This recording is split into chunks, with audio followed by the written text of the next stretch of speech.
देखो, हम एक बात कथा में, अगर आप हमारी हर कथा सुनते होंगे तो आपने कभी सुना होगा, श्री राधा बाबा के बारे में हमने कथा में बताया। गीता प्रेस गोरखपुर में वहां पर श्री हनुमान प्रसाद पोद्दार जी महाराज विराजते थे और उन्हीं के ही साथ में श्री राधा बाबा महाराज विराजते थे। राधा बाबा महाराज वृंदावन के इतने बड़े उपासक थे कि उन्होंने कई ग्रंथों में वृंदावन के रूप को प्रकट किया। उनके ग्रंथों को पढ़कर के वक्ता व्यास मंच से वृंदावन की शोभा बताते हैं।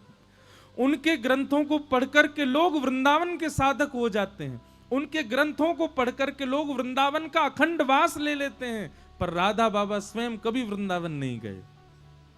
क्यों? उन्होंने ऐसा कहा कि अगर मैं वृंदावन गया तो मैं कभी वापस नहीं आ पाऊंगा, और कहीं मैं वापस नहीं आ पाया तो मुझे अभी बहुत कुछ करना है समाज के लिए, वो मुझसे नहीं हो पाएगा। इसलिए उन्होंने क्या किया, वो जहां रहते थे गोरखपुर में गीता वाटिका में, वहीं वृंदावन प्रकट कर लिया था। बाबा ने अपनी आसपास की समस्त स्थितियों को ही वृंदावन के समान बना लिया था। इसलिए भैया मैं कथा में कहा करता हूं, आप वाद्य हैं, ऐसे ही यही कथा बिल्कुल आपकी जैसी बात है, वैसी ही कथा श्रीमद् भागवत में नारद जी का प्रसंग आता है।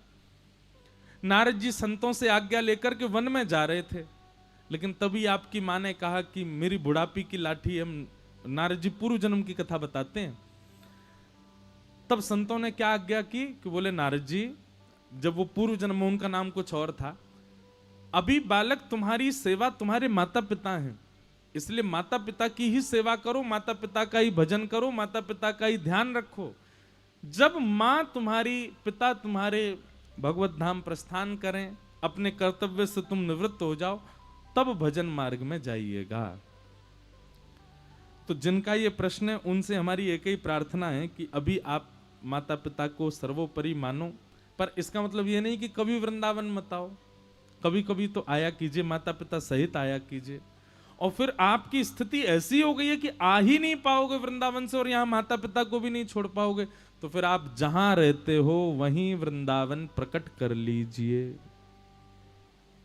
और ये कोई बहुत बड़ी बात नहीं है, ये कोई हमने ऐसी बात नहीं कह दी है कि आप कर ही नहीं सकते। हमने अमेरिका में किसी के घर में वृंदावन देखा है,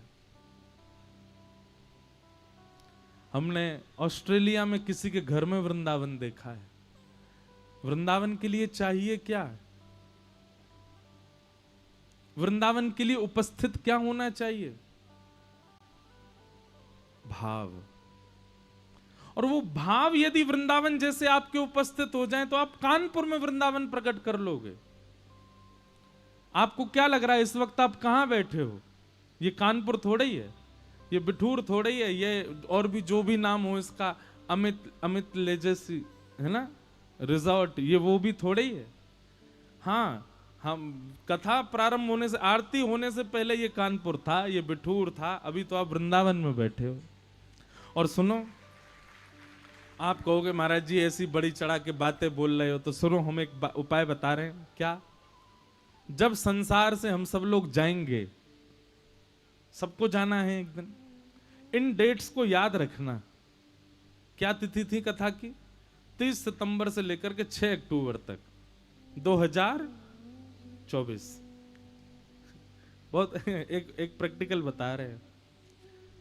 जब यहां से चले जाएंगे ना, इन 7 दिनों का बायोडाटा निकलवाइएगा आप। किससे? चित्रकेतु से, चित्रगुप्त से। वो चित्रगुप्त के पास सारा डाटा होता हर व्यक्ति का।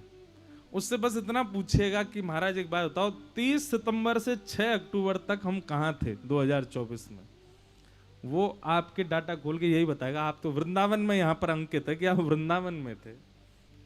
आप कहोगे वाह कैसी बात कही है महाराज हैं, अब बताओ इसके लिए मरने की प्रतीक्षा करें हम। जिसको प्रमाण चाहिए वो इंतजार करे, तब तक हमको तो विश्वास है कि भाई जहां कथा होती है वहीं वृंदावन प्रकट हो जाता है।